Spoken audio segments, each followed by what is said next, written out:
Last video में हम लोगों ने कुछ प्रॉपर्टीज़ देखी थी इनइक्वालिटी से रिलेटेड, कुछ इंटरवल भी पढ़े थे। यहाँ पे अब हम स्टार्ट करने जा रहे हैं लीनियर इनइक्वालिटी। लीनियर इनइक्वालिटी का मतलब जहाँ पर आपका जो वेरिएबल है, जैसे यहाँ जो एग्जांपल्स हमने लिए इन सभी एग्जांपल में वेरिएबल एक्स है, तो जो वेरिएबल है वो वेरिएबल न्यूमरेटर में हो और साथ ही साथ उसकी पावर 1 हो। ठीक है, तो ऐसी इनइक्वालिटी जिसमें वेरिएबल की डिग्री 1 हो और ये जो आप एग्जांपल्स देख रहे हैं इन सभी एग्जांपल्स में एक चीज़ देखो, जितने भी यहाँ पे वेरिएबल्स हैं, x variable, x variable, x variable, तो हर जगह जो वेरिएबल है इसकी डिग्री 1 है और एक्स कहाँ पे है? न्यूमरेटर में है। ठीक है, डिनोमिनेटर में एक्स आ जाएगा तो वो रेशनल इनइक्वालिटी में कन्वर्ट हो जाएगा। तो लीनियर का मतलब ये बिल्कुल मत सोच लेना कि न्यूमरेटर डिनोमिनेटर कहीं भी एक्स रहे और डिग्री 1 रहे तो वो क्वेश्चन लीनियर का हो गया। नहीं, लीनियर में डिग्री 1 होनी चाहिए। ठीक है, यानी डिनोमिनेटर में एक्स नहीं होना चाहिए या वेरिएबल नहीं होना चाहिए। तो ऐसे जो भी क्वेश्चंस होंगे वो लीनियर इनइक्वालिटी के अंडर में आएंगे। और लीनियर इनइक्वालिटी सॉल्व कैसे करते हैं? तो लीनियर इनइक्वालिटी सॉल्व बिल्कुल वैसे ही किया जाता है, सिंपली जैसे आप इक्वेशन सॉल्व करते थे क्लास 8th 9th में। ठीक है, बिल्कुल सिंपली वैसे ही सॉल्व करेंगे। बस यहाँ इक्वेशन में इक्वल टू होता था और यहाँ पे लेस देन और ग्रेटर देन का साइन लगा हुआ है। वहाँ पर जो रिजल्ट्स आते थे वो रिजल्ट फिक्स होते थे इन जनरल, और यहाँ जो रिजल्ट्स होंगे वो रिजल्ट्स इंटरवल के फॉर्म में आएंगे। दूसरा एक चीज यहाँ पर ध्यान रखने का क्या है कि यहाँ पर हम लोग क्वेश्चन करते समय करेंगे तो सिंपली इसको लीनियर इक्वेशन की तरह, बट कुछ प्रॉपर्टीज जो हमने लास्ट क्लास में लास्ट वीडियो में जो देख रखी है उन प्रॉपर्टीज को भी थोड़ा बहुत ध्यान में रखना पड़ेगा। ठीक, तो जैसे पहले हम ये सिंपल एक क्वेश्चन है इसको देखते हैं। जैसे इस क्वेश्चन को करना है तो बिल्कुल इक्वेशन की तरह ही सॉल्व करेंगे। -3x लेस देन -12, ये 12 उधर जाएगा तो -12 हो जाएगा जैसे इक्वेशन में जाता था। यहाँ पर अब ध्यान से देखने की बात क्या है कि इधर -3x है और इधर -12 है। हमको वैल्यू किसकी निकालनी है? वैल्यू हमें x की निकालनी है, x की वैल्यू निकालनी है और यहाँ -3 है। अगर हम दोनों साइड माइनस से मल्टीप्लाई कर दें, -1 से, तो ये बन जाएगा 3x और ये बन जाएगा 12। दोनों साइड हमने -1 से मल्टीप्लाई किया और लास्ट वीडियो में हमने बता रखा है कि किसी भी इनइक्वालिटी में दोनों साइड किसी नेगेटिव नंबर से मल्टीप्लाई करने पे डायरेक्शन ऑफ इनइक्वालिटी चेंज हो जाती है। तो यहाँ पर जो लेस देन का साइन था वो ग्रेटर देन हो गया।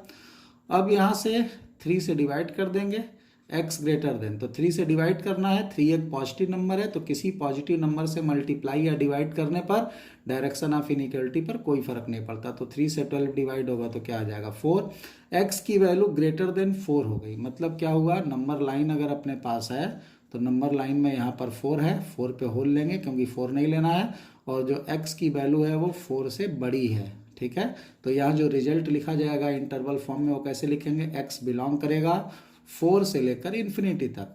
वो इन्फिनिटी पे हमेशा ओपन इंटरवल लगता है और यहाँ x ग्रेटर देन 4 है। यहाँ जो इनइक्वालिटी यूज हुई है स्ट्रिक्ट इनइक्वालिटी यूज हुई है। हमने बता रखा है कि स्ट्रिक्ट इनइक्वालिटी ओपन इंटरवल के अंडर आता है, तो यहाँ पे छोटा वाला ब्रैकेट लग जाएगा।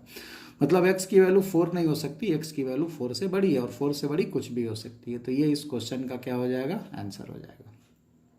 ठीक है, ऐसे ही इस क्वेश्चन को हम सॉल्व करते हैं। यहाँ पर ये एग्जाम्पल है, सिंपली वैसे ही करेंगे। यहाँ 2 से अंदर मल्टीप्लाई कर देंगे तो क्या हो जाएगा? 4x और प्लस यहाँ पर हो जाएगा 6 -10 लेस देन 6x -12। अब 6x को इधर ले आए तो क्या हो जाएगा? 4x और 6x इधर आएगा तो 4x -6x -2x हो गया, लेस देन सबको उधर ले जाओ तो ये 6 -10 कितना होगा? -4, और -4 उधर जाएगा तो -12 पहले से है, क्या हो जाएगा? +4। तो ये क्या हो गया? -2x less than -8। फिर ये ऊपर वाले क्वेश्चन जैसा हो गया। हमको वैल्यू x की निकालनी है तो पहले माइनस हटाओ। माइनस कैसे हटेगा? माइनस से मल्टीप्लाई कर दें तो ये 2x हो जाएगा -1 से मल्टीप्लाई करने पर, और डायरेक्शन ऑफ इनइक्वालिटी चेंज हो जाएगी क्योंकि माइनस से मल्टीप्लाई या डिवाइड करने पर डायरेक्शन ऑफ इनइक्वालिटी चेंज हो जाती है। ये 8 हो गया। हम डायरेक्ट भी कर सकते थे, -2 से डिवाइड कर दो, तो -2 से डिवाइड करोगे तो वैसे भी यहाँ x हो जाएगा, और यहाँ पर -2 से डिवाइड करोगे तो 4 हो जाएगा। और -2 एक निगेटिव नंबर है, निगेटिव नंबर से डिवाइड या मल्टीप्लाई करने पे वैसे भी डायरेक्शन ऑफ इनइक्वलिटी चेंज हो जाती है, तो डायरेक्ट भी लिख सकते थे, -2 से डिवाइड कर देते, तो -2 से डिवाइड करने पर x ग्रेटर देन 4 हो जाता। तो यहाँ भी x ग्रेटर देन क्या हो गया, 4। इसका भी रिजल्ट वही आएगा जो लास्ट क्वेश्चन का आया था, x belongs to 4 to infinity. ठीक है। तो यहाँ पर आप एग्जाम्पल समझने की कोशिश करो कि लीनियर इनइक्वालिटी कैसे सॉल्व की जा रही है। तो लीनियर इनइक्वालिटी में ज़्यादा लोचा नहीं है, लीनियर इनइक्वालिटी बिल्कुल वैसे ही सॉल्व करेंगे जैसे लीनियर इक्वेशन सॉल्व करते थे।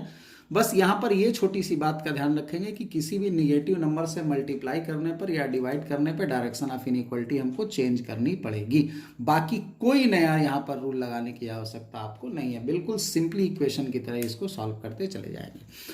यहाँ पे अब सॉल्व करना है, तो यहाँ पे हम लिख सकते हैं क्या इसको, 3 - 2x upon 5 less than, LCM ले लो, x - 12 अपॉन 3, 5 से इधर और 3 से इधर क्रॉस मल्टीप्लाई करो। अब क्रॉस मल्टीप्लीकेशन में भी ध्यान रखना है, 5 से मल्टीप्लाई अगर करेंगे तो 5 एक पॉजिटिव नंबर है, डायरेक्शन ऑफ इनइक्वालिटी जैसी थी वैसी ही रहेगी। 3 से मल्टीप्लाई करेंगे तो 3 भी एक पॉजिटिव नंबर है, फिर डायरेक्शन ऑफ इनइक्वालिटी जैसी थी वैसी ही रहेगी। तो यहाँ पर हम अगर 3 और 5 से क्रॉस मल्टीप्लाई करें कोई फर्क नहीं पड़ेगा डायरेक्शन ऑफ इनइक्वालिटी में। ठीक है, इनइक्वालिटी की डायरेक्शन लेस में थी और लेस में ही रहेगी। ये हो गया x - 12। बस यही एक छोटी सी बात को यहाँ ध्यान रखना है कि हम जिसका भी मल्टीप्लाई कर रहे हैं अगर या डिवाइड कर रहे हैं, मल्टीप्लाई या डिवाइड दोनों केस में ध्यान रखो क्योंकि डिवीजन भी एक तरह का मल्टीप्लिकेशन ही है। किसी भी चीज को 2 से अगर हम डिवाइड कर रहे हैं इसका मतलब क्या हुआ, इसका मतलब कि 1/2 से मल्टीप्लाई कर रहे हैं, तो division is also a type of multiplication. ठीक है, तो यहाँ पे जो आपका टर्म आया, अब यहाँ पे हमने पॉजिटिव से मल्टीप्लाई किया इसलिए डायरेक्शन ऑफ इनइक्वालिटी के ऊपर कोई फर्क नहीं पड़ेगा। अब ये हो गया 9 - 6x less than 5x - 60। Calculation आप लोग खुद देखते रहिएगा।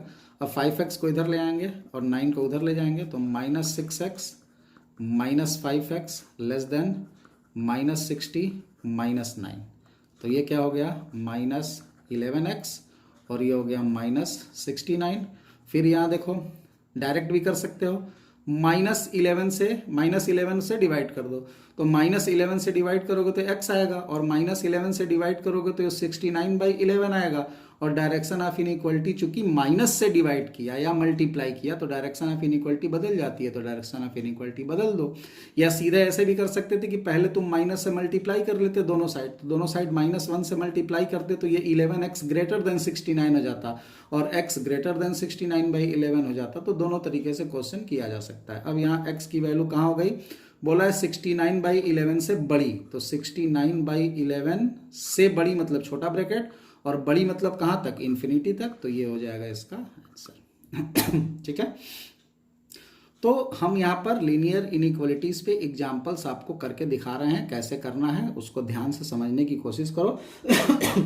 और पहले भी बोल चुके हैं और फिर बोल रहे हैं कि लीनियर इनइक्वालिटी का सबसे सिंपल फॉर्म है, सबसे सिंपल फॉर्म का क्वेश्चन है। इसको बिल्कुल वैसे ही सॉल्व करेंगे जैसे लीनियर इक्वेशन सॉल्व करते थे। बस एक छोटी सी बात का ध्यान रखेंगे कि किसी भी निगेटिव नंबर से मल्टीप्लाई या डिवाइड करने पे डायरेक्शन ऑफ इनइक्वालिटी हमारी चेंज होगी। इसके अलावा हमें कुछ भी ध्यान रखने की जरूरत नहीं है, बिल्कुल as it is as a equation हम लोग इसको सॉल्व करेंगे। तो आगे और एग्जाम्पल देखते हैं, 2 4 5 एग्जाम्पल बता देते हैं, अपने आप ये क्लियर हो जाएगा। तो ये एग्जाम्पल देखो, ये 2x - 3 upon 4 + 9 greater than or equal to 3 + 4x/3। तो हम चाहें तो x को एक साइड कर लें या एक ही साइड एलसीएम लेके भी कर सकते हैं, तो जो आपको अच्छा लगे वैसे करिए। सिंपली जैसे इक्वेशन अलग अलग तरीके से सॉल्व करते थे सब चलेगा।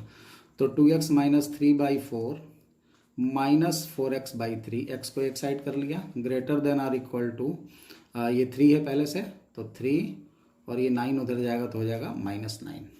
ठीक है, अब यहाँ पे एलसीएम ले लेते हैं, तो एलसीएम यहाँ पे कितना हो जाएगा, 12 हो जाएगा, और 3 का इधर मल्टीप्लाई होगा तो 6x - 9 और 4 का इधर मल्टीप्लाई होगा तो -16x हो जाएगा, greater than or equal to ये -6 हो गया। अब यहाँ पर ये क्या हो गया, 6x - 16x तो -10x -9 greater than or equal to 12 का इधर मल्टीप्लाई कर रहे हैं और 12 क्या है, एक पॉजिटिव नंबर है, तो पॉजिटिव का इधर मल्टीप्लाई या डिवाइड करने में कोई फर्क नहीं पड़ता, तो हमने यहाँ पर 12 से मल्टीप्लाई किया, डायरेक्शन ऑफ इनइक्वलिटी पे कोई फर्क नहीं पड़ेगा और ये हो जाएगा -72। अब -10x greater than or equal to -72 और 9 उधर जाएगा तो +9, तो -72 + 9, तो ये हो गया -10x greater than or equal to -72 + 9 कितना आ जाएगा देख लो शायद 63 आएगा, -63। अब यहाँ फिर से माइनस माइनस दोनों तरफ से हटाना है, x की वैल्यू निकालनी है तो पहले माइनस हटा दो, तो हो जाएगा 10x और ये 63 और डायरेक्शन ऑफ इनइक्वलिटी बदल जाएगी क्योंकि -1 से दोनों साइड मल्टीप्लाई किया, या सीधे हम -10 से डिवाइड कर दें तो -10 एक निगेटिव नंबर है और हम जानते हैं कि किसी भी निगेटिव नंबर से मल्टीप्लाई या डिवाइड करने पर डायरेक्शन ऑफ इनइक्वलिटी चेंज हो जाती है, और -10 से डिवाइड करोगे तो ये 63 हो जाएगा और ये 10 हो जाएगा क्योंकि ये पहले से माइनस है, और -10 से डिवाइड होगा तो माइनस माइनस प्लस हो जाएगा। अब यहाँ x की वैल्यू 63/10 से छोटी या बराबर है, मतलब क्या हुआ, मतलब यहाँ पर ये हुआ कि कहीं पर अगर तुम्हारे पास नंबर लाइन पर 63/10 है तो तुम्हारी जो वैल्यू है वो 63 भी लेनी है क्योंकि इक्वल टू भी है साथ में, और इसके छोटा जितने भी नंबर्स हैं वो सारे हमारे रिजल्ट्स में इंक्लूड होंगे। तो हम यहाँ पे रिजल्ट जो लिखेंगे वो क्या लिखेंगे, x बिलोंग करेगा -∞ से। हमने बताया था कि रिजल्ट जो लिखा जाता है हमेशा छोटे से बड़ा लिखा जाता है, तो छोटा मतलब LHS से RHS की तरफ रिजल्ट लिखेंगे, तो -∞ से 63/10 लिखेंगे और ये यहाँ पर बड़ा ब्रैकेट लगेगा, क्यों, क्योंकि 63/10 हमारे रिजल्ट का पार्ट होगा। x की वैल्यू 63/10 भी हो सकती है, यहाँ पर x की सबसे बड़ी वैल्यू 63/10 होगी और सबसे छोटी वैल्यू बोलेंगे डज नॉट एग्जिस्ट, क्योंकि -∞ डिफाइंड नंबर नहीं है। और वैसे भी हमने बताया कि कहीं पे अगर ओपन इंटरवल लगा होता है तो वो वैल्यू नहीं देता है क्योंकि -∞ के बाद की बात हो रही है, तो वैसे भी -∞ डिफाइंड वर्ड नहीं है, इसलिए हम यहाँ पे इसकी मिनिमम वैल्यू नहीं बता सकते, बट इसकी सबसे बड़ी वैल्यू 63/10 हो जाएगी। ये इसका रिजल्ट हो गया। अब यहाँ पर इस एग्जाम्पल को देख लो, यहाँ पर सीधे सीधे LCM ले लेते हैं, तो ये सारे एग्जाम्पल्स आप खुद से भी ट्राई करिएगा, नोट कर लीजिएगा एग्जाम्पल्स देख देख के कॉपी में, और खुद से ट्राई करिएगा, और जहाँ जो भी प्रॉब्लम्स आएंगी तो तब वीडियो देखिएगा। तो आप लोग वीडियो को रोक रोक करके सारे जितने भी एग्जाम्पल्स हम करा रहे हैं सारे एग्जाम्पल्स को कॉपी में एक जगह नोट कर लो, ठीक है, और कॉपी में नोट करने के बाद खुद से ट्राई करो, और खुद से ट्राई करने के बाद उसका आंसर जो हम कर रहे हैं उससे चेक कर लो, मिला लो, ठीक है। और कोई कहीं प्रॉब्लम आती है किसी क्वेश्चन में तो देख लो कैसे सॉल्व किया गया है। ये तुम्हारा हो जाएगा 15 LCM लेने पर, 5 से इधर मल्टीप्लाई होगा तो 25x -10 होगा, और -3 से इधर मल्टीप्लाई होगा तो 21x, और ये माइनस प्लस हो जाएगा तो +9, ग्रेटर देन क्या हो गया x/4। अब ये तुम्हारा 25 - 21 हो गया 4x, और ये हो गया -1/15 greater than x/4। Cross multiply कर दिया तो ये हो जाएगा तुम्हारा 16x - 4 greater than 15x। Cross multiply जो हमने किया वो दोनों नंबर पॉजिटिव थे, इसलिए डायरेक्शन ऑफ इनइक्वलिटी पर कोई फर्क नहीं पड़ा। अब ये 15x इधर ले आओ तो ये 16x - 15x x हो जाएगा, और 4 उधर जाएगा तो 4 हो जाएगा। फिर से वैल्यू आ गई x greater than 4, x greater than 4 मतलब x की वैल्यू 4 से बड़ी है, मतलब कहाँ तक, इन्फिनिटी तक है, तो ये हो जाएगा इसका आंसर। ठीक, आंसर लिखने का तरीका हमने पीछे आपको बता रखा है। और एग्जाम्पल देखते हैं, एक टाइप देखते हैं जरा।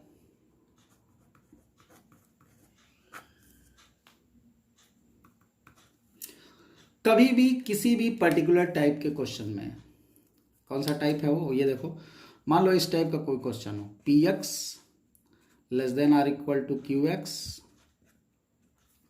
Less than or equal to rx। ठीक है, इस तरीके की अगर कहीं पे इनइक्वालिटी आ गई, इस तरह का कहीं पे अगर क्वेश्चन आ गया, ठीक है, तो इस तरीके के क्वेश्चंस को सॉल्व करने के लिए हमें क्या करना होता है वो देखो। तो इस तरीके के क्वेश्चंस को सॉल्व करने के लिए यहाँ पर अब ग्रेटर देन इक्वल टू के अलावा कोई भी इनइक्वालिटी हो सकती है, स्ट्रिक्ट स्लैक कुछ भी, ये पर्टिकुलर टाइप एक बता रहे हैं आपको।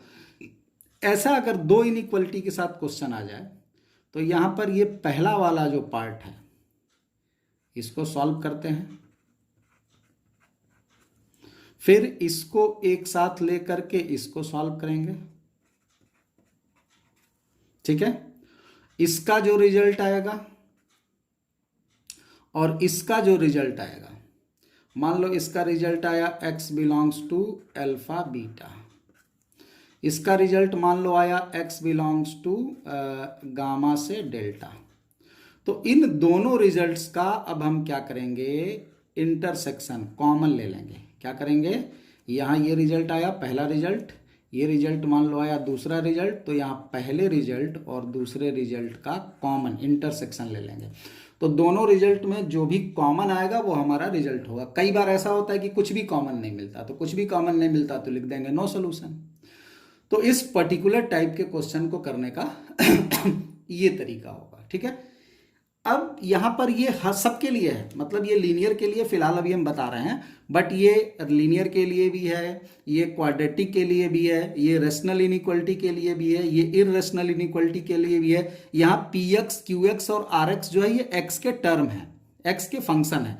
px क्या है, x का टर्म या x का फंक्शन है, qx भी x का फंक्शन है, rx भी x का फंक्शन है। यानी यहाँ x से रिलेटेड कुछ भी हो, यहाँ x से रिलेटेड कुछ भी हो, यहाँ x से रिलेटेड कुछ भी हो, तो इस तरीके की इनइक्वालिटी को सॉल्व करने का ये तरीका होता है। पहला दूसरा एक साथ सॉल्व कर लिया, दूसरा तीसरा एक साथ सॉल्व कर लिया और दोनों के रिजल्ट का कॉमन ले लिया। कॉमन क्यों ले रहे हैं, क्योंकि यहाँ एंड है। एंड कैसे है, तो यहाँ पर qx ग्रेटर देन px है एंड लेस देन rx है। हमने बताया था कि एंड और का सेंस निकलता है क्वेश्चन में से, एंड और क्वेश्चन में लिखा हुआ नहीं होता है। तो यहां पर जो qx वर्ड है, ये qx कैसा वर्ड है, ये qx एक ऐसा टर्म है जो px से बड़ा है एंड rx से छोटा है, ठीक है। जैसे अगर कहीं पे कोई बोले कि x एक नंबर है, ये हमने बताया भी था इनइक्वालिटी में, तो इसका क्या मतलब लिखा हुआ है, x greater than 2 and less than 4। x की वैल्यू 2 से बड़ी है और 4 से छोटी है, ठीक है। एंड का सेंस आ रहा है बीच में, तो कभी भी अगर एंड का सेंस आता है तो हम वहां पे इंटरसेक्शन करते हैं। तो x की वैल्यू 2 से बड़ी है, इसको सॉल्व कर लिया, एंड x की वैल्यू 4 से छोटी है। अब दोनों का क्या करना है, इंटरसेक्शन लेना है। तो दोनों का इंटरसेक्शन हमारा यहाँ पर ये रिजल्ट हो जाता है, ठीक है। जैसे एक एग्जांपल लेके देखते हैं यहां इसको। मान लो कि एक क्वेश्चन ले लेते हैं। मान लो हमने बोल दिया कि 2x minus 3/4 less than x plus 1 greater than or equal to x या 3x प्लस 2, इतना ही छोड़ देते हैं, ठीक है। अब जैसे हमको इस क्वेश्चन को सॉल्व करना है, तो हमने क्या बताया कि पहले हम इन दोनों को सॉल्व करेंगे। इन दोनों को सॉल्व करने का मतलब हम लेंगे 2x minus 3/4 less than x plus 1, cross multiply कर देंगे तो हो जाएगा 2x minus 3 less than 4x plus 4। 4x को इधर लाएंगे तो हो जाएगा तुम्हारा क्या, जल्दी बोलो, 4x इधर आएगा तो 2x माइनस 4x कितना हो जाएगा, -2x, और ये 3 उधर जाएगा तो हो जाएगा 7। अब हमको x की वैल्यू चाहिए तो -2 से डिवाइड करना पड़ेगा, और -2 से डिवाइड करेंगे तो निगेटिव नंबर से डिवाइड या मल्टीप्लाई करने पर डायरेक्शन ऑफ इनइक्वालिटी बदल जाती है। ये हो गया -7/2। तो यहाँ से हमको क्या मिली, x की वैल्यू, तो यहाँ से हमको x की वैल्यू ये मिली कि x की वैल्यू -7/2 से बड़ी है, मतलब इन्फिनिटी तक है। ये चीज़ क्लियर हो गई। अब हम क्या करते हैं, इन दोनों को सॉल्व करते हैं। इन दोनों को सॉल्व करेंगे तो x plus 1 less than or equal to 3x plus 2 हो जाएगा। x को इधर ले आओ तो क्या हो जाएगा, -2x, क्योंकि x minus 3x minus 2x होगा, और ये 1 उधर जाएगा तो 1 हो गया। यहाँ x की वैल्यू क्या हो जाएगी, greater than or equal to, direction of inequality क्यों बदल गई, क्योंकि -2 से डिवाइड करें, -1/2, यानी x की वैल्यू कहाँ बिलोंग कर गई, -1/2 से इन्फिनिटी तक। क्लियर हो गया। अब यहाँ पर हमको दोनों का क्या लेना है, कॉमन। कॉमन लेने का तरीका क्या होता है, कॉमन कैसे लेते हैं, नंबर लाइन बना लिया, ठीक है। नंबर लाइन में पहला रिजल्ट क्या, -7/2, तो -7/2 कहीं यहाँ पर आया होगा, -7/2, ठीक है। -7/2 से इन्फिनिटी के बीच में, तो -7/2 पे होल लगेगा और इन्फिनिटी तक। ये पहले वाले का रिजल्ट हो गया, -7/2 से कहाँ तक, इन्फिनिटी के बीच में। दूसरा क्या कर रहा है, -1/2, तो -1/2 -7/2 के इधर आएगा, पक्का, तो -1/2। अब दूसरा रिजल्ट कर रहा है कि -1/2 भी हमको लेना है, तो -1/2 पे डार्क सर्कल लगेगा और कहाँ तक, इन्फिनिटी तक। अब इन दोनों में कॉमन चाहिए, दोनों में कॉमन मतलब जो दोनों में हो। कॉमन लेने का तरीका हमने क्या बताया था कि नंबर लाइन पे आप अपने रिजल्ट को ड्रॉ कर लीजिए, और जहां पर डबल ट्रिपल लाइन मिलेगी वही कॉमन होगा। यानी देखो 1/2 के इधर, 1/2 के राइट में 1/2 के राइट में हमारा -7/2 वाला भी रिजल्ट है, और 1/2 वाला के बाद -1/2 के बाद वाला भी रिजल्ट है। तो हमको कॉमन अगर लेना है तो कॉमन मतलब जो दोनों में हो, तो ये -1/2 के बाद वाला यानी -1/2 से लेकर इन्फिनिटी वाला जो पार्ट है वो इसके अंदर भी बिलोंग कर रहा है और इसके अंदर भी बिलोंग कर रहा है। तो यहाँ पर जो फाइनल रिजल्ट होगा फर्स्ट और सेकंड का इंटरसेक्शन, यानी इसको फर्स्ट मान लें और इसको सेकंड मान लें, तो वो कितना होगा, x बिलोंग्स टू -1/2 से इन्फिनिटी। यही हमारे इस क्वेश्चन का रिजल्ट हो जाएगा। ठीक है, तो कभी भी इस तरीके का अगर क्वेश्चन आए px, qx और rx यानी 3x के जो टर्म्स हैं या फंक्शंस हैं उनके बीच में इनइक्वालिटीज लगी हो, तो इस तरीके की इनइक्वालिटीज लगी हो एक ही डायरेक्शन में, तो वहां पर हम लोग दोनों को अलग अलग सॉल्व करते हैं और दोनों को अलग अलग सॉल्व करके और उसके रिजल्ट्स का कॉमन ले लेते हैं। तो ये हमने एक पर्टिकुलर टाइप का क्वेश्चन आपको बताया।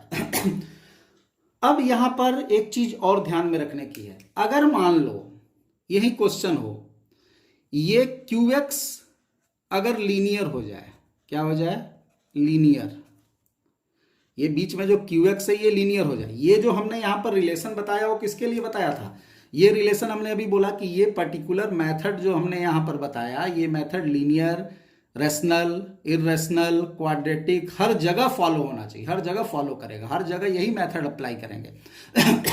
लेकिन हमने यहां पर जो एग्जाम्पल चूज किया था वो एग्जाम्पल लीनियर के लिए चूज किया था, क्योंकि अभी तक हम लोग जो पढ़े वो लीनियर इनइक्वालिटी पढ़े, तो क्वेश्चन समझाने के लिए हमने लीनियर लिया था सबको।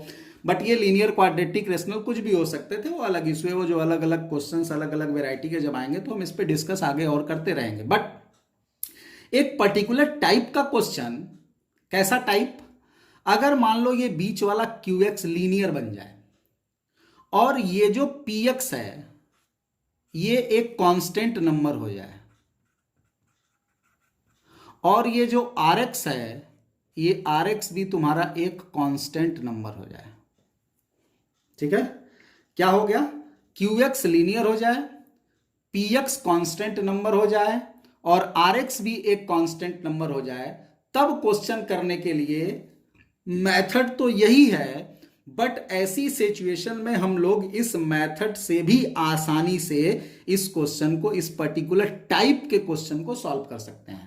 ये कांस्टेंट, ध्यान रखना, ये भी कांस्टेंट हो और ये भी कांस्टेंट हो और बीच में जो है वो लीनियर होना चाहिए, ना तो ये रेशनल हो, ना इरेशनल हो, ना क्वाड्रेटिक हो, क्या हो, लीनियर हो। उस पर्टिकुलर केस में, यानी एक स्पेशल केस है, क्या स्पेशल केस है, PX एक कांस्टेंट नंबर जैसा हो, RX एक कांस्टेंट नंबर जैसा हो और बीच में जो QX है वो एक लीनियर टर्म हो, X का एक लीनियर टर्म हो। ऐसी सिचुएशन में क्वेश्चन करने का एक सिंपल सा मेथड होता है। क्या सिंपल मेथड होता है वो देखो जरा, हम एक एग्जांपल लेके समझाते हैं। जैसे ये दोनों एग्जांपल ध्यान से देखो, पहला वाला एग्जांपल देखो यहां जो लिखा हुआ है और दूसरा वाला, इस एग्जांपल को देखो, ये उसी टाइप का है, PX less than or equal to QX less than or equal to RX, लेकिन यहाँ पर PX एक कांस्टेंट है, यहाँ RX भी एक कांस्टेंट है और QX जो लिखे हैं वो एक लीनियर है। इस एग्जांपल में भी देखो, यहाँ कांस्टेंट है, यहाँ कांस्टेंट है और बीच में ये जो लिखा हो ये लीनियर है। तो ऐसे क्वेश्चन को करने के लिए वही मेथड यूज कर सकते हो जो अभी हमने बताया, लेकिन इसको डायरेक्ट भी सॉल्व किया जा सकता है आसानी से। तो इस पर्टिकुलर टाइप में उतना मेहनत नहीं करने की जरूरत है, ये डायरेक्टली सॉल्व हो जाता है। कैसे सॉल्व हो जाता है, हमें एक्चुअल में देखो निकालना क्या है, एक्स की वैल्यू, हमें क्या निकालना है, एक्स की वैल्यू निकालनी है। यहां पर एक्स है, दिख रहा है, इस एक्स की वैल्यू हमको फाइंड करनी है। हमारा मोटिव क्या है, एक्स की वैल्यू फाइंड करना। अब ये x कैसे आएगा, यानी यहां पर x कैसे बनेगा, तो यहां पर x बनाने का तरीका क्या है, हम इस 4 को हटा दें, इस 2 को हटा दें, इस 3 को हटा दें, तो यहां पर केवल x बच जाएगा। अब ये 4 कैसे हटेगा, बात समझ में आ रही है। तो यहां हमको करना क्या होता है कि इस बीच में जो QX वाला टर्म है लीनियर वाला, इसको x बनाते हैं, मतलब वेरिएबल के सिंगल फॉर्मेट में कन्वर्ट करते हैं। सिंगल फॉर्मेट में कन्वर्ट करने के लिए उसके साथ जितने भी टर्म या कांस्टेंट लगे हुए हैं वो सबको हटाना पड़ता है। तो हटाने का तरीका होना चाहिए, एक तरीका होता है कि ऐसे डायरेक्ट तो मिटा नहीं देंगे, तो हटाने के लिए 4 हटाना है। सबसे पहले 4 हटाना पड़ेगा क्योंकि होल डिवाइडेड बाई 4 है, तो 4 अगर हटाना है तो 4 कैसे हटेगा, अगर हम 4 से मल्टीप्लाई कर दें, 4 से मल्टीप्लाई कर दें तो 4 4 कट जाएगा। तो अब 4 से हम केवल एक टर्म में मल्टीप्लाई तो कर नहीं सकते। मैथमेटिक्स में कहा जाता है कि किसी भी नंबर से मल्टीप्लाई कर रहे हैं और अगर इक्वेशन को या इनइक्वालिटी को मेंटेन करके रखना है तो हमको सब में उससे मल्टीप्लाई या डिवाइड करना पड़ेगा, तो यहाँ पर 4 से सब में मल्टीप्लाई करना पड़ेगा। तो सब में 4 से मल्टीप्लाई कर दो तो ये क्या बन जाएगा, 4 से मल्टीप्लाई करने पर 4 एक पॉजिटिव नंबर है, मल्टीप्लाई करने पर डायरेक्शन ऑफ इनइक्वलिटी पे कोई फर्क नहीं पड़ेगा, तो ये हो जाएगा -20, और 4 से यहाँ मल्टीप्लाई करेंगे तो 4 4 कट जाएगा, तो ये 2 - 3x बचेगा। 4 से यहाँ मल्टीप्लाई करेंगे तो ये कितना बच जाएगा, 9 चौक 36, 36। अब ये 2 हटाना है, हमें x तक जाना है, तो अब 2 हटाएंगे।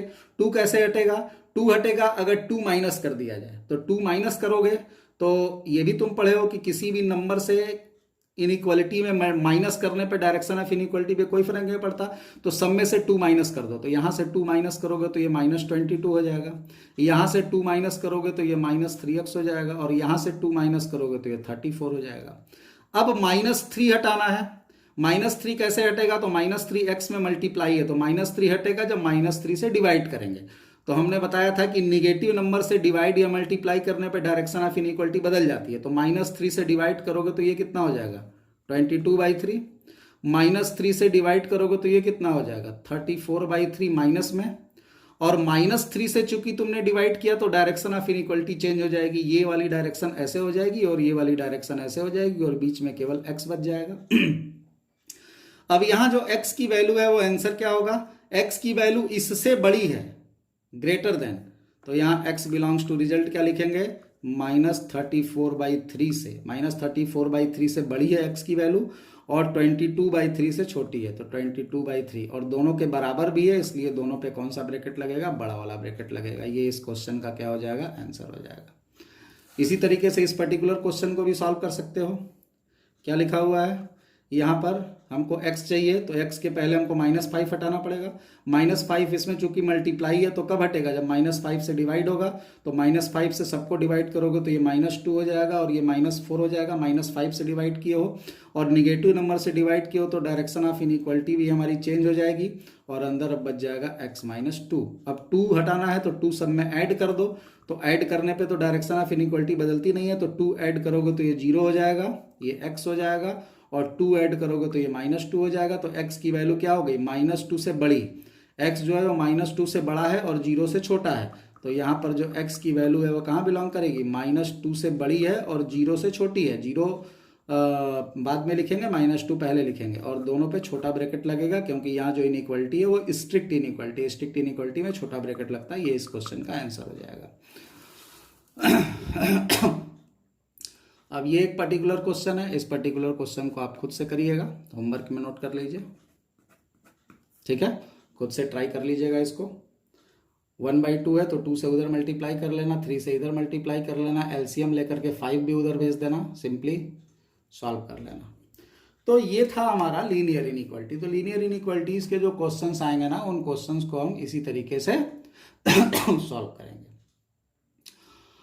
नेक्स्ट हमारा जो टॉपिक है वो है क्वाड्रेटिक इनइक्वालिटी, हम उस पर थोड़ी सी चर्चा करेंगे आगे। क्वाड्रेटिक इनइक्वालिटी अभी हम लोग क्वाड्रेटिक इक्वेशन चैप्टर में और डिटेल में पढ़ेंगे। क्वाड्रेटिक इनइक्वालिटी के बारे में थोड़ा सा यहाँ पर बेसिक कुछ इन्फॉर्मेशंस आपको दे देते हैं। हालांकि क्लास 12th वाले जो बच्चे फंक्शन से पहले इस वीडियो को देखेंगे उनको क्वाड्रेटिक इनइक्वालिटी बताने की ज़रूरत नहीं, वो बात को डायरेक्टली समझ सकते हैं। बट 11 से रिलेटेड जो बच्चे हैं वो डायरेक्ट सिंपली क्वाड्रेटिक इक्वेशन पढ़ के आए हुए हैं क्लास 10 से, तो थोड़ा सा उनके लिए हम यहाँ कुछ बातें करते हैं, उसके बाद फिर बात करेंगे। दूसरी एक चीज़ ध्यान में रखना, क्वाड्रेटिक इनइक्वालिटी जो हम यहाँ पे डिस्कस कर रहे हैं, ये क्वाड्रेटिक इनइक्वालिटी इस प्रोसेस से क्वेश्चन नहीं करना है, ठीक है।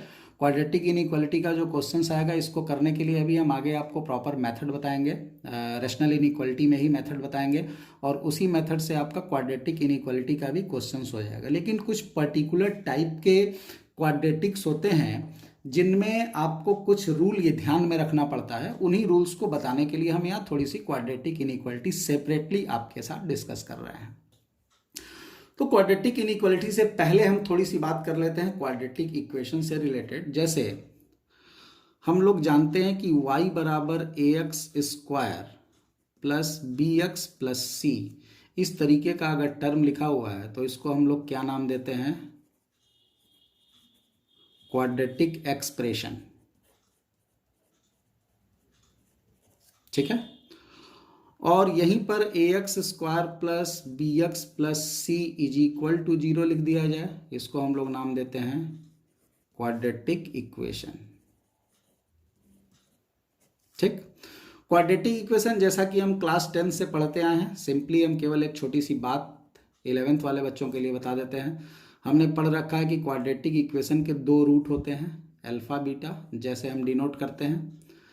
रूट किसको कहते हैं? Zero of the equation. Zero of the equation मतलब वो नंबर जो इस इक्वेशन में x के प्लेस पे रखने पर इसको जीरो बना देता है, वो इसका रूट कहलाता है, या इसका जीरो कहलाता है, या इसका सोल्यूशन कहलाता है। तो अल्फा और बीटा अगर इसका रूट है या इसके जीरोज हैं, रूट्स या जीरोज, या सोल्यूशन भी इसको बोल सकते हैं। ठीक है, तो इसका मतलब ये होता है कि इस क्वाड्रेटिक इक्वेशन में, या यहाँ इस क्वाड्रेटिक एक्सप्रेशन में भी बोल सकते हो, इस क्वाड्रेटिक एक्सप्रेशन में x के प्लेस पर अगर हम अल्फा रखते हैं तो y क्या बन जाएगा? जीरो बन जाएगा। x के प्लेस पे अगर बीटा रखते हैं तो y क्या बन जाएगा? जीरो बन जाएगा। हमने क्वाड्रेटिक पॉलिनोमियल भी पढ़ रखा है क्लास 10th में कि x के प्लेस पर कोई भी नंबर रखने पर अगर ये y जीरो बन जाए, या इसको हम लोग इस तरीके से भी क्लास 10th में डिनोट करते थे px नाम से, तो x के प्लेस पे अल्फा रखने पर ये जीरो बन गया। यानी अगर मान लो p अल्फा जीरो हो जाए, p बीटा भी अगर जीरो हो जाए, इसका मतलब कि अल्फा और बीटा p में x के जगह रखने पर जीरो हो रहा है, तो अल्फा और बीटा हमारे इस क्वाड्रेटिक एक्सप्रेशन या क्वाड्रेटिक इक्वेशन के रूट या सोल्यूशन कहलाते हैं, या जीरो कहलाते हैं। तो ये सब चीजें हम पढ़ रखे हैं। ठीक, थोड़ी सी यहां पर बात और करते हैं। शायद 10th में थोड़ा बहुत ग्राफ भी था, फिर भी देख लो। फिलहाल यहाँ पे ग्राफ याद रखो, दिमाग में अपने रखो, फिर हम आगे जब क्वाड्रेटिक इक्वेशन पढ़ेंगे या पैराबोला वगैरह पढ़ेंगे तो वहाँ पे हम लोग ग्राफ के बारे में डिस्कस भी करेंगे कि ग्राफ कैसे बनता है, क्यों ऐसा बनता है। फिलहाल जो ये ग्राफ है ना, जो y बराबर A x square plus B x plus C है, इसका अगर ग्राफ बनाया जाए, ठीक है, इसका फोटो बनाया जाए, तो याद रखना कि जितने भी x और y के रिलेशन होते हैं ना, उन सब में एक ग्राफ होता है, उन सब का एक फोटो होता है। जैसे ध्यान में होगा, अगर तुमने क्वाड्रेटिक लीनियर इक्वेशन पढ़ा हो, linear equation in two variable class 10th में पढ़े थे, तो वहां पर उसका ग्राफ पे आप ड्रा करते थे स्ट्रक्चर, तो याद होगा एक स्ट्रेट लाइन बनती थी, ध्यान होगा। क्लास 10th में linear equation in two variable वाला जो चैप्टर था, उसमें ग्राफ के भी क्वेश्चंस आते थे, बोर्ड एग्जाम में भी आते थे। तो वहाँ पे आपको ध्यान होगा कि जब भी आप क्वाड्रेटिक इक्वेशन या जब भी आप लीनियर इक्वेशन की फोटो बनाते थे, तो वो फोटोग्राफ पेपर पे कैसा बनता था? एक सीधी लाइन बनती थी, याद आ गया। तो वहाँ भी क्या था, वहाँ भी जो लीनियर इक्वेशन था वो कैसा होता था? वहाँ भी लीनियर इक्वेशन शायद इस टाइप का होता था, याद होगा, A x plus B y plus C बराबर जीरो। तो ये भी जो लिखा हुआ है, ये क्या लिखा हुआ है? एक्स और वाई दो वेरिएबल के बीच एक रिलेशन था। ऐसे ये भी x और y दो वेरिएबल के बीच एक रिलेशन है। तो किसी भी x और y के बीच अगर हम कोई रिलेशन लिखते हैं तो उस रिलेशन का निश्चित तौर पर एक फोटो होता है।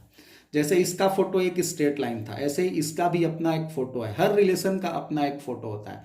अब इसका फोटो कैसा होता है वो हम आपको यहां बता रहे हैं। क्यों ऐसा होता है उसके लिए हम लोग चैप्टर्स जब आगे धीरे धीरे पढ़ेंगे, अभी बेसिक देख रहे हैं, तो हम लोग वहां डिटेल में इसको डिस्कस करेंगे। तो इसकी जो फोटो बनती है ना, वो दो तरह की फोटो बनती है।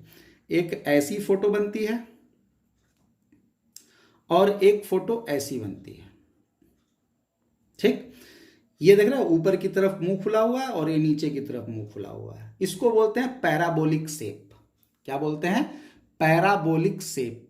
ये शेप पैराबोला का शेप कहलाता है। ठीक है, ऐसा ही पैराबोला होता है, ऐसे शेप को पैराबोला। जैसे इसका शेप ऐसे स्ट्रेट लाइन था तो इसको लाइन नाम देते थे, तो लाइन तो पहचानते हो, लेकिन इस तरीके के शेप को बोलते हैं पैराबोलिक शेप। ये पैराबोलिक शेप मतलब ये यहाँ खत्म नहीं हुआ है, ये एरो है, मतलब ये आगे ऊपर तक जा रहा है, ये भी ऊपर तक जा रहा है, और ये एरो है, माने नीचे तक जाएगा, जितना नीचे ले जा सकते हो, और ये नीचे तक, मतलब ये ऊपर इन्फिनिटी तक जाएगा, और ये वाला जो है ये नीचे माइनस इन्फिनिटी तक जाएगा, दोनों तरफ से। ठीक है, तो अब हम माइनस इन्फिनिटी तक तो फोटो बनाएंगे नहीं, तो हम इतना बना के छोड़ देते हैं। अब क्वेश्चन आया कि इसका फोटो ये दोनों कैसे हो सकता है? या तो ये होगा या तो ये होगा। कब ये होगा? जब लीडिंग कोफिशिएंट किसको बोलते हैं, एक्स स्क्वायर का जो कोफिशिएंट है, तो एक्स स्क्वायर का कोफिशिएंट कौन है, ए, एक्स स्क्वायर के साथ क्या मल्टीप्लाई है, ए। तो अगर हमारा ए पॉजिटिव होगा तो उस सिचुएशन में हमको शेप ऐसा बनेगा, इस शेप का, अपवर्ड, ऊपर की तरफ खुला हुआ। और अगर ए हमारा निगेटिव हो गया, ये जो ए है, अगर ये ए निगेटिव हो गया तो हमारा जो फोटो बनेगा वो कैसा बनेगा, वो डाउनवर्ड बनेगा, ओपन, नीचे की तरफ खुला हुआ बनेगा, ठीक। तो ये दो तरीके के फोटो इसके होते हैं, इसका जो फोटो होता है वो दो तरीके का होता है। अब ऐसा क्यों होता है इस पर हम चर्चा बाद में करेंगे, ऐसा ही होता है वो फिलहाल आप ध्यान रखिए, ठीक है। अब हम लोगों ने क्वाड्रेटिक इक्वेशन में कुछ और भी पढ़ रखा था, याद होगा, एक डिस्क्रिमिनेंट पढ़ रखे थे। डिस्क्रिमिनेंट क्या पढ़ रखे थे, बी स्क्वायर माइनस 4ac, याद होगा। बी स्क्वायर माइनस 4ac में हमने दो बातें पढ़ रखी थी, तीन बातें, कि अगर डी ग्रेटर देन 0 है तो रूट्स क्या होंगे, रूट्स रियल और डिस्टिंक्ट होंगे, याद आ रहा है। अगर डी बराबर 0 होगा तो रूट्स क्या होंगे, तो ऐसी सिचुएशन में रूट्स रियल इक्वल होंगे। हमने पढ़ रखा था डी जब निगेटिव होगा तब क्या होगा, तो हमने पढ़ रखा था रूट्स नॉट रियल होंगे, यानी इमेजिनरी होंगे, ठीक है। तो ये सारी चीज़ें हम क्लास 10th में पढ़े हुए हैं। डी ग्रेटर देन 0 मतलब रूट्स जो होंगे, जो अल्फा बीटा होगा, ये दोनों कैसा होगा दोनों रियल नंबर होगा और दोनों अलग अलग होगा, अल्फा अलग होगा, बीटा अलग होगा। और अगर डी 0 के बराबर हो जाए, डी मतलब B square minus 4ac, B का square minus 4a into C, तो अगर B square minus 4ac D 0 हो जाए, मतलब बी स्क्वायर माइनस 4ac अगर 0 हो जाए तो उस समय दोनों रूट रियल होंगे लेकिन बराबर होंगे, तो अल्फा बीटा बराबर हो जाएगा। अगर डी निगेटिव होगा तो अल्फा बीटा रियल नहीं होगा, मतलब रूट मिलेगा ही नहीं। अभी फिलहाल आप यही जानो कि रूट मिलेगा ही नहीं, रियल ही नहीं होगा, मतलब मिलेगा ही नहीं, नॉट रियल। तो हमको ऐसी सिचुएशन में जब यहाँ डी निगेटिव हो जाता है तो रूट मिलता ही नहीं, अल्फा बीटा मिलेगा ही नहीं, मतलब ऐसा कोई नंबर नहीं होगा जो इसको 0 बना दे। बात समझ में आ गई। तो यहाँ पर तीन ये केसेस हम ऑलरेडी क्लास 10th में पढ़े हुए हैं, और ये ग्राफ होता है, शेप होता है। ये शेप ए ग्रेटर देन 0 के लिए होता है और ये शेप ए लेस देन 0 के लिए होता है। दूसरी एक बात, रूट होता क्या है अगर ग्राफिकली सोचा जाए, ठीक है, ग्राफिकली अगर हम बातों को समझें तो रूट क्या है, रूट या सॉल्यूशन है क्या, ग्राफ से। रूट का हम डिफिनीशन तो जानते हैं, क्या होता है, ऐसा नंबर जो किसी भी इक्वेशन या एक्सप्रेशन में वेरिएबल के प्लेस पे रखने पर उसको 0 बना दे, वो उसका रूट कहलाता है। तो ये तो मैथमेटिकली हम समझ गए, लेकिन ग्राफिकली क्या मतलब होता है रूट का, द रूट्स ऑफ एक्सप्रेशन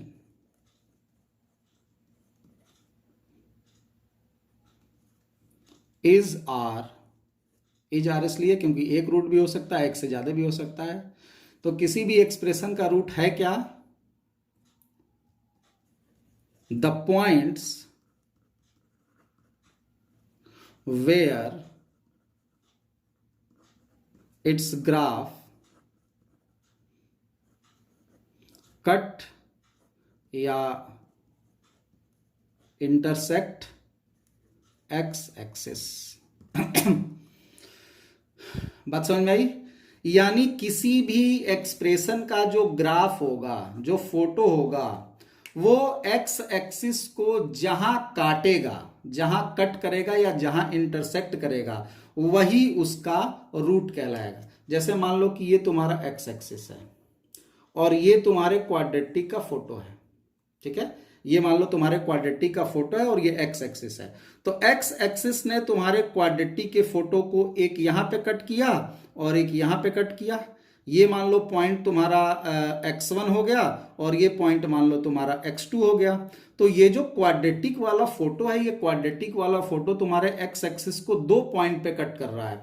दोनों पॉइंट क्या हैं, अलग अलग हैं, x1 अलग है, x2 अलग है, और दोनों पॉइंट रियली में मिल रहे हैं, वास्तव में है, x1 और x2 दिखाई दे रहा है, एग्जिस्ट कर रहा है।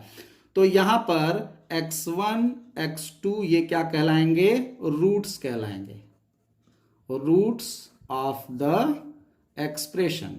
एक्सप्रेशन के रूट, यानी ये जो ग्राफ बनाया हो ना, ये जिसका ग्राफ है, ये जिसका भी फोटो बना हुआ है, उस फोटो का जो रूट होगा वो x1 x2 होगा। यहां पर x1 और x2 दोनों बराबर नहीं है, दिख रहा है हमको।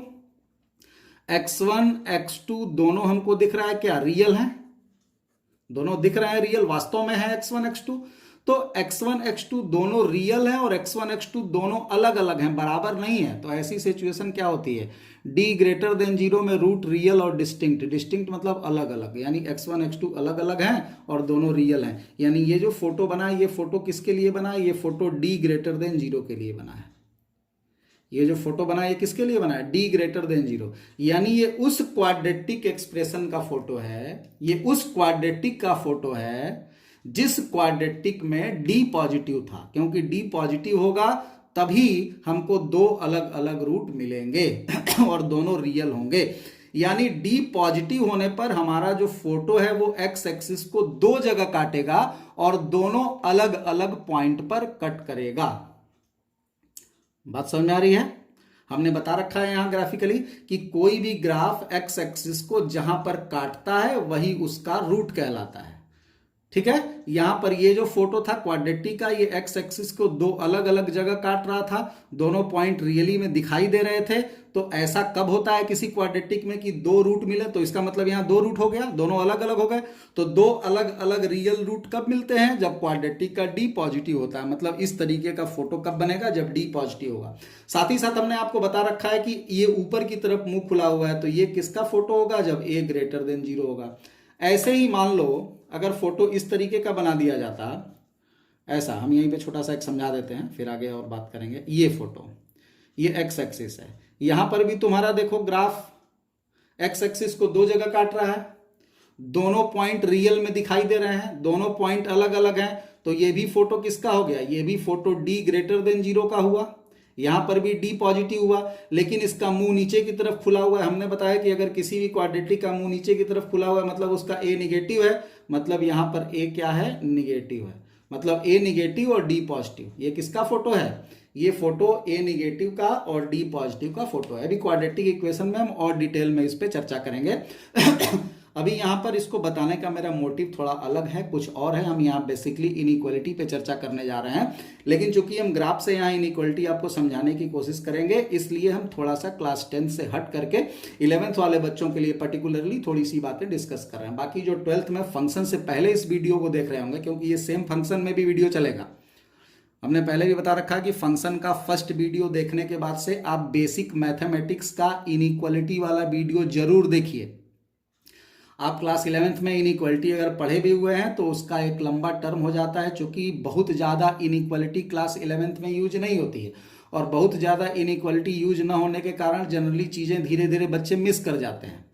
ठीक है, लास्ट में उधर आपका कोऑर्डिनेट ज्योमेट्री चालू हो जाता है, फिर इधर बाइनोमियल थ्योरम चालू हो जाता है, परमुटेशन कॉम्बिनेशन चालू हो जाता है, कॉम्प्लेक्स नंबर चालू हो जाता है। तो इनइक्वालिटी का यूज हम लोग क्लास 11th में बहुत ज़्यादा नहीं कर पाते, थोड़ा सा क्वाड्रेटिक इक्वेशन में यूज करते हैं, और धीरे धीरे जो इनइक्वालिटीज़ की बातें हैं, चाहे वो रेशनल इनइक्वालिटी हो चाहे इरेशनल इनइक्वालिटी, तो 100% बच्चा क्लास 12th में जाते जाते भूल ही जाता है। उसके पीछे का लॉजिक क्या है कि क्लास 11th में इरेशनल इनइक्वालिटी पढ़ता है और उसका यूज उसको कहीं नहीं मिलता है।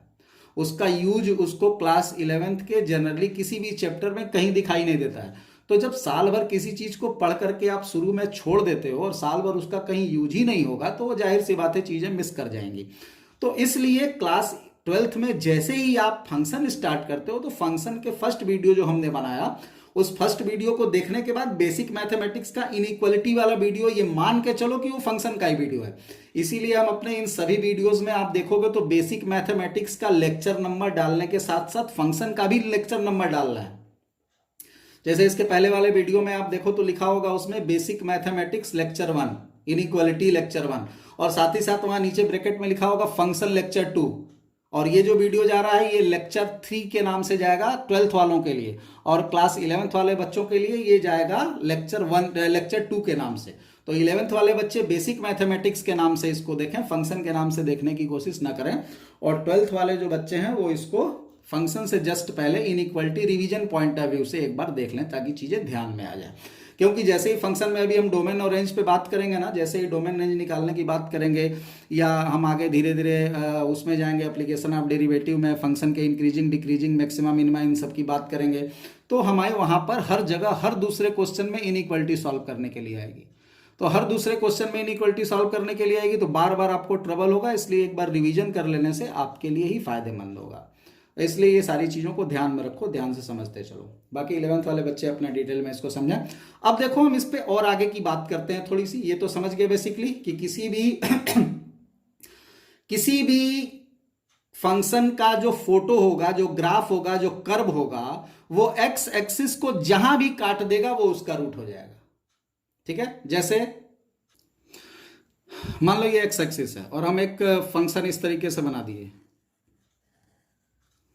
और मान लो बोल दिए कि ये एफ एक्स है या पी एक्स है, ये पी एक्स का फोटो है, ये फोटो किसका है, पी एक्स का, और ये एक्स एक्सिस है। तो यहां पर पी एक्स को एक्स एक्सिस कितने जगह काट रहा है, 1 2 3 4 5। तो हम यहां पर बोलेंगे कि ये जो पी एक्स है इसके 5 रूट हैं। कितने रूट हैं, 5 रूट। क्यों, क्योंकि इस पी एक्स को एक्स एक्सिस 5 जगह काट रहा है। और अगर मान लो ये x1 है, ये x2 है, ये मान लो x3 है, ये मान लो पॉइंट x4 है, ये मान लो पॉइंट x5 है, तो ये जो पॉइंट है ना, यही point x1 x2 x3 x4 x5, ये पॉइंट्स, यही पॉइंट्स इस px के क्या कहलाएंगे, रूट कहलाएंगे। तो किसी भी ग्राफ को x एक्सिस जितने पॉइंट पर काटता है वो सारे पॉइंट उस पर्टिकुलर ग्राफ के या उस पर्टिकुलर एक्सप्रेशन के रूट या जीरो कहलाते हैं। ठीक है, खैर हम लोग यहां पे क्वाड्रेटिक की बात कर रहे हैं तो क्वाड्रेटिक पे थोड़ा फोकस करेंगे। तो अब अपने पास सिचुएशन क्या क्या आई वो देखो। ये मान लो एक्स एक्सिस है, ये मान लो एक्स एक्सिस है, ये मान लो एक्स एक्सिस है। अगर क्वाड्रेटिक की बात करें तो क्वाड्रेटिक का फोटो ऐसा भी हो सकता है।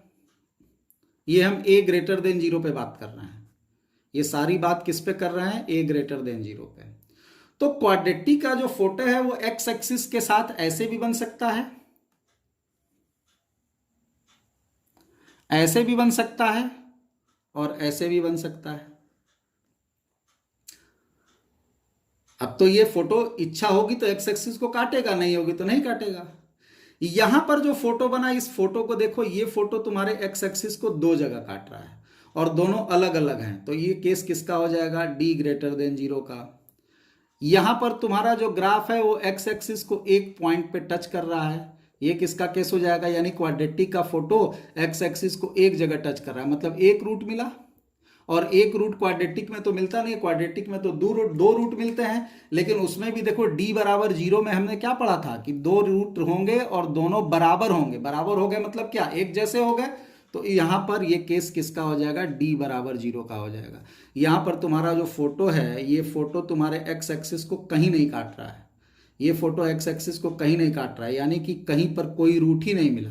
और क्वाड्रेटिक का रूट नहीं मिलता है, इसका मतलब d क्या होता है, निगेटिव होता है। ठीक, अब यहां पर इस पर्टिकुलर को समझाने के लिए ही हमने इतनी कहानी की चर्चा की। अब सारी बातों को ध्यान से समझो।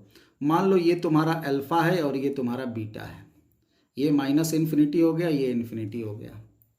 ये जो तुम्हारा क्वाड्रेटिक का फोटो है, इस क्वाड्रेटिक के फोटो को देखो, ये किसका फोटो है, तो ये ax square plus B x plus C का फोटो है। यहाँ पर तुम्हारा जो फोटो बना वो फोटो देखो, अल्फा बीटा के बीच में तुम्हारा फोटो एक्स एक्सिस के नीचे है, अल्फा के इधर एक्स एक्सिस के ऊपर है, बीटा के इधर भी एक्स एक्सिस के ऊपर है। एक्स एक्सिस के ऊपर मतलब पॉजिटिव और एक्स एक्सिस के नीचे मतलब निगेटिव, ये तो जानते हो। एक्स एक्सिस के ऊपर y पॉजिटिव होता है, ये किसकी वैल्यू है, y की। हमने देखो पीछे एक्सप्रेशन में लिखा है, ये किसकी वैल्यू है, y की।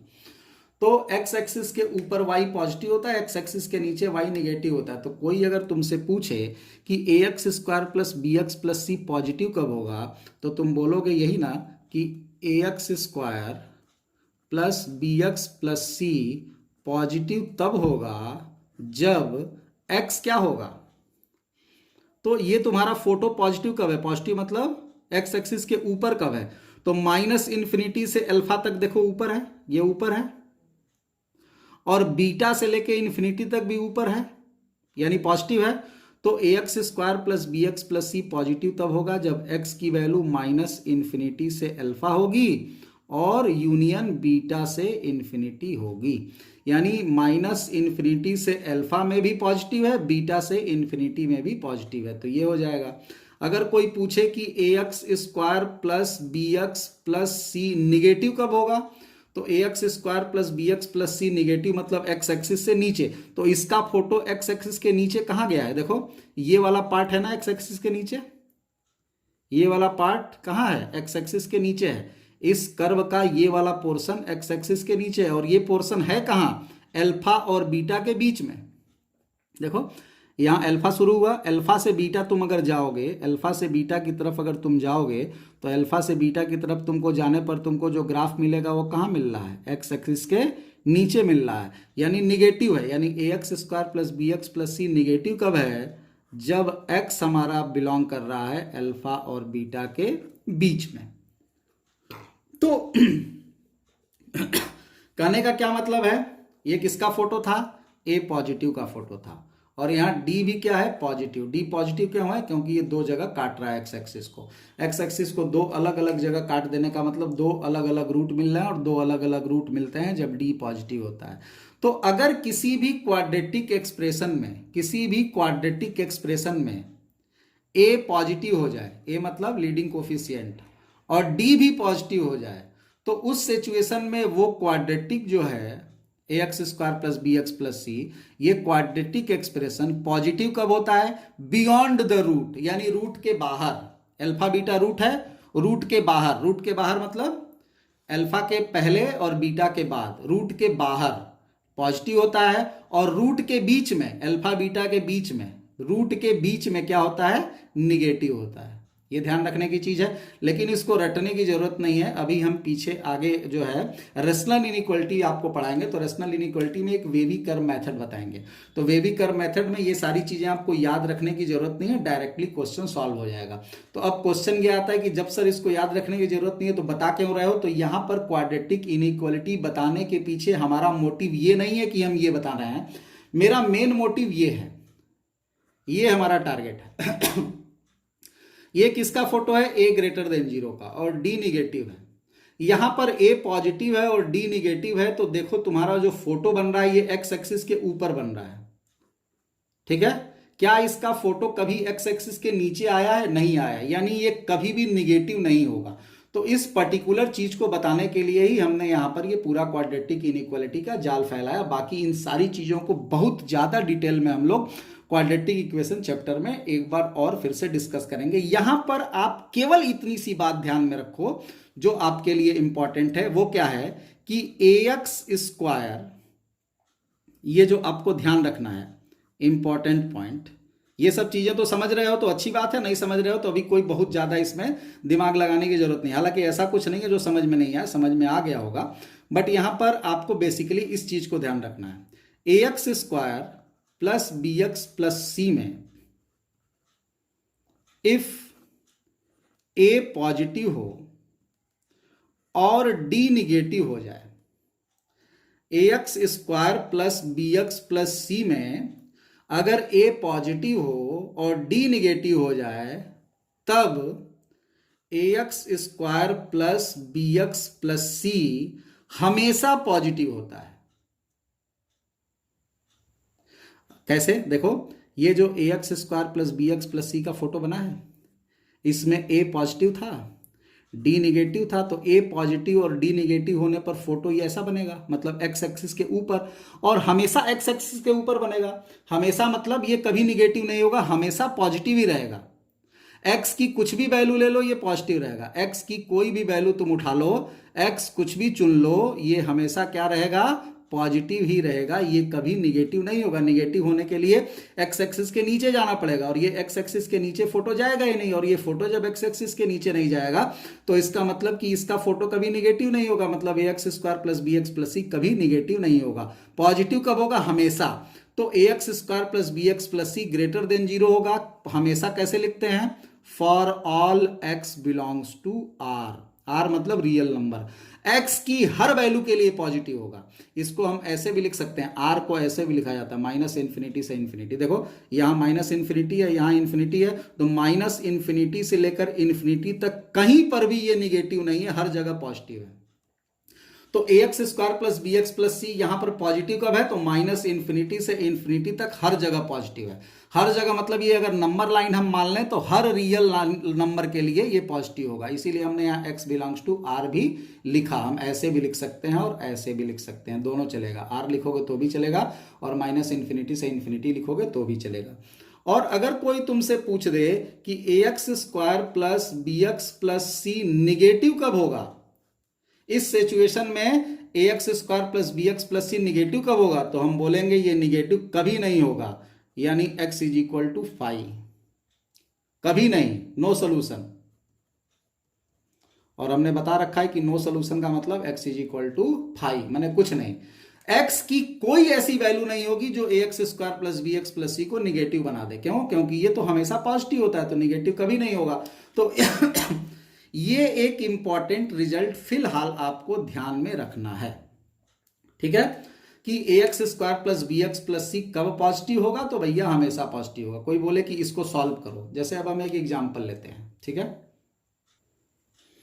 जैसे मान लो तुमसे एक एग्जांपल पूछा जाए कि सॉल्व करना है क्या, x square plus x plus 1 greater than 0। कोई पूछे कि इस इनइक्वालिटी को सॉल्व करना है तो x square plus x plus 1 greater than 0 अगर इस इनइक्वालिटी को सॉल्व करना है, तो अब यहां पर देखो ये जो क्वाड्रेटिक का टर्म लिखा हुआ है, इस क्वाड्रेटिक के टर्म में a की वैल्यू 1 है, क्योंकि एक्स स्क्वायर का कोफिशिएंट 1 है। ये a है क्या, पॉजिटिव है। इसका d निकालोगे, इसका d क्या होगा, B square minus 4ac, B square मतलब 1 का स्क्वायर माइनस 4ac मतलब 4, वैल्यू कितनी हो गई, -3 मतलब निगेटिव। तो यहां पर तुम देख रहे हो कि इस क्वाड्रेटिक का a पॉजिटिव है और d निगेटिव है, ठीक, क्या है, a पॉजिटिव और d निगेटिव। तुमसे पूछ क्या रहा है कि ये जो क्वाड्रेटिक है, ये क्वाड्रेटिक कब पॉजिटिव होगा, यानी इसको सॉल्व करके तुम x की वो वैल्यू बताओ जब ये पॉजिटिव होगा। तो यहां पर अब हमें सॉल्व करने की जरूरत नहीं है, क्यों, क्योंकि हम देख रहे हैं कि इस क्वाड्रेटिक का a पॉजिटिव और d निगेटिव, और हम ये जानते हैं कि जब किसी भी क्वाड्रेटिक का a पॉजिटिव और d निगेटिव होता है तो ऐसी सिचुएशन में x square plus x plus 1 positive कब होता है, हमेशा, यानी for all x belongs to r। तो यहां पर जो सोल्यूशन हो जाएगा वो क्या हो जाएगा, माइनस इन्फिनिटी से इन्फिनिटी। ये इस क्वेश्चन का आंसर होगा, बिना सॉल्व किए इसका रिजल्ट हम बता देंगे कि इसका रिजल्ट माइनस इन्फिनिटी से इन्फिनिटी, x की जितनी भी वैल्यू होगी सब सही है, इसको सॉल्व करके दिखाना नहीं है। कोई पूछे कि ये कब पॉजिटिव होगा, तो भैया ये हमेशा पॉजिटिव होगा, बिना सॉल्व किए बोल दो ये हमेशा पॉजिटिव होगा।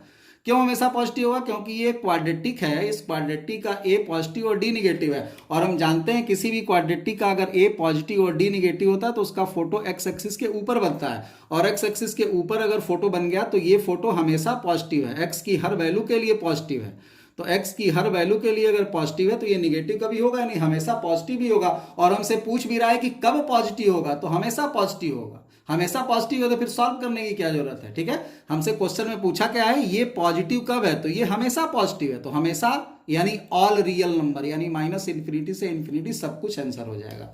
अगर मान लो कि कहीं पर तुमसे इस टाइप का एग्जाम्पल पूछ दिया जाए कि बताओ x square minus x plus 1 negative कब होगा तो हम देखेंगे यहां पर कि इसका a कितना है 1, इसका d कितना है, इसका d भी देखो चेक करोगे तो -3 ही आएगा। तो इसका d निगेटिव हो गया और a पॉजिटिव हो गया। तो किसी भी क्वाड्रेटिक का अगर a पॉजिटिव और d निगेटिव हो गया तो उसका फोटो कैसा बनेगा, ऐसा बनेगा, और उसका फोटो अगर ऐसा बन गया तो हम जानते हैं कि ये हमेशा पॉजिटिव होगा। और हमसे क्वेश्चन में पूछ क्या रहा है कि ये बताओ कि ये निगेटिव कब होगा। हमसे क्वेश्चन में क्या पूछा है कि ये क्वाड्रेटिक निगेटिव कब होगा। हमने चेक किया तो पता चला कि अरे यार ये क्वाड्रेटिक कभी निगेटिव हो ही ना रहेगा, तो हमेशा पॉजिटिव, और पूछ रहा है निगेटिव कब होगा, तो कभी नहीं होगा। कभी नहीं मतलब क्या, x is equal to 5 answer हो जाएगा, यानी नो सोल्यूशन।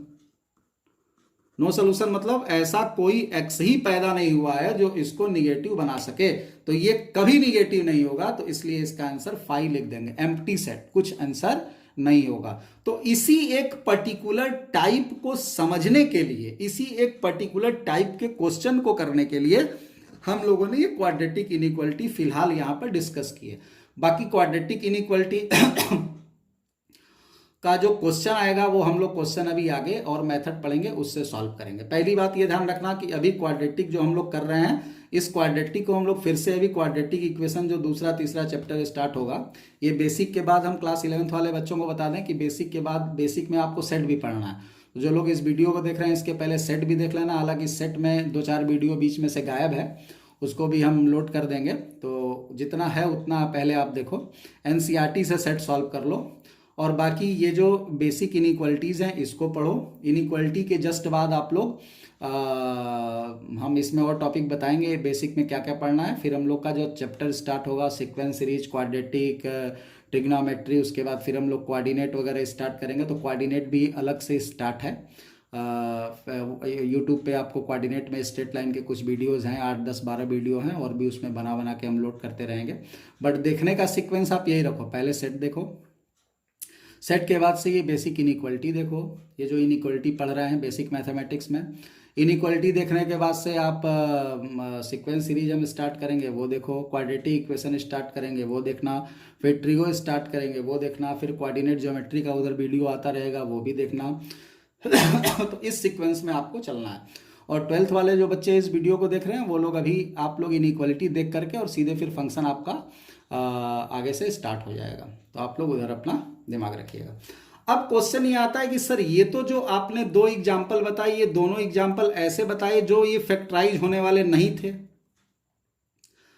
ये भी फैक्टर नहीं हो रहा था क्योंकि डी निगेटिव था, डी निगेटिव का फैक्टर नहीं होता है, और ये भी फैक्टर नहीं होने वाला था, डी निगेटिव का फैक्टर नहीं होता है। लेकिन अगर किसी क्वेश्चन में ये फैक्टर हो जाए तब क्या होगा, तो हम बता रहे हैं कि आप लोड मत लो, क्योंकि अभी हम लोग डी पॉजिटिव हो जाएगा यानी फैक्टर हो जाएगा तब क्या होगा, तो उस पर हम लोग अभी चर्चा आगे करेंगे। फिर भी हम यहाँ थोड़ा सा आपको जो पीछे बताए हैं उसके हिसाब से समझा देते हैं। जैसे मान लो कि x² - 5x + 6 अगर है और ग्रेटर देन 0 हमको सॉल्व करना है, तो ये तो यहाँ पर देखो फैक्टर हो जाएगा, x - 2 और x - 3। इसका फैक्टर क्यों हो गया, क्योंकि इसका डी पॉजिटिव था, डी पॉजिटिव होगा तो फैक्टर होगा, ठीक है। अब यहां पर हमसे पूछ रहा है कि ये पॉजिटिव कब होगा, तो ये बताओ इसका रूट क्या क्या आया, इसका रूट 2 आया और 3 आया। इसका फोटो अगर बनाओगे तो इसका फोटो कैसा बनेगा, इसका फोटो ऐसे बनेगा, यहां 2 और यहां 3। बात समझ रहे हो, जो रूट होते हैं वो रूट वो होते हैं जहां एक्स एक्सिस ग्राफ को काटता है, और इसका ए पॉजिटिव है, समझ में आ रहा है। इसका ए कितना है, A1 है यानी पॉजिटिव है। ए अगर पॉजिटिव होता है तो फोटो ऐसे ऊपर की तरफ बनता है, और डी अगर पॉजिटिव होता है तो एक्स एक्सिस को 2 जगह काटता है। कहाँ 2 जगह काटेगा, जहां रूट होगा। तो इस क्वाड्रेटिक के रूट क्या क्या मिलेंगे, 2 और 3, 2 और 3 पे काटेगा। अब हमसे पूछा है कि ये पॉजिटिव कब होगा, तो हमने बताया था कि ये पॉजिटिव कब होगा, तो देखो -∞ से लेकर 2 तक पॉजिटिव है, ऊपर है, और 3 से ∞ तक भी क्या है, पॉजिटिव है। तो यहाँ पर हम बोल देंगे कि x की वैल्यू -∞ से 2 यूनियन 3 से ∞ तक होगी, यही इसका आंसर होगा। -∞ से 2 तक पॉजिटिव होगा और 3 से ∞ तक भी पॉजिटिव होगा। अब कोई पूछ दे कि बताओ x² - 5x + 6 निगेटिव कब होगा, अगर ये एग्जाम्पल होता तो x² - 5x + 6 निगेटिव कब होगा, तो निगेटिव कब होगा, 2 और 3 के बीच में। तो इसका आंसर हो जाएगा x बिलोंग्स टू 2, 3, ये आंसर हो जाएगा। तो अगर क्वाड्रेटिक वाला एक्सप्रेशन फैक्टराइज हो जाता है, ठीक है, तब उसका पॉजिटिव निगेटिव इस तरीके से डिसाइड करते हैं।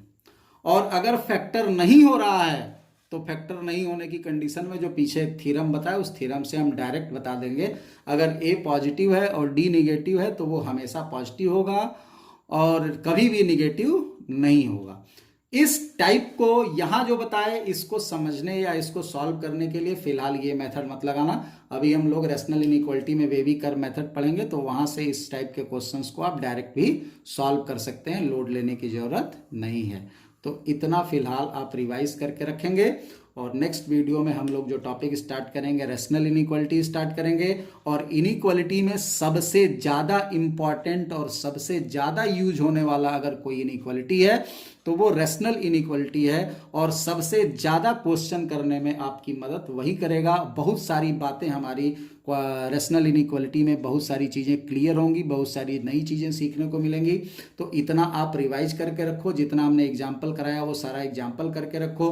क्वाड्रेटिक की बातों को दिमाग में सेट करके रखो कि कोई क्वाड्रेटिक हमेशा पॉजिटिव कब होता है, हमेशा नेगेटिव कब होता है। तो ये सारी बातें अपने मेमोरी में डिटेल में बैठा करके रखो, ताकि आगे रेशनल इनइक्वालिटी में इन सारी चीज़ों का यूज होगा। ये जो हमने ऊपर थ्योरम बताया ना, ये सारे चीज़ों का यूज अभी हम लोग रेशनल इनइक्वालिटी में करने वाले हैं। तो थोड़ा सा इनकी थ्योरी को डिटेल में ध्यान में रखना पड़ेगा आपको, ठीक है। तो नेक्स्ट वीडियो हमारा रेशनल इनइक्वालिटी पे आएगा, काफ़ी इंपॉर्टेंट होगा। लेकिन रेशनल इनइक्वालिटी आप तभी समझ पाओगे जब इन सारी बातों को ध्यान में रखोगे। तो ढंग से देखकर नोट्स तैयार करके प्रिपेयर रखो। Thank you.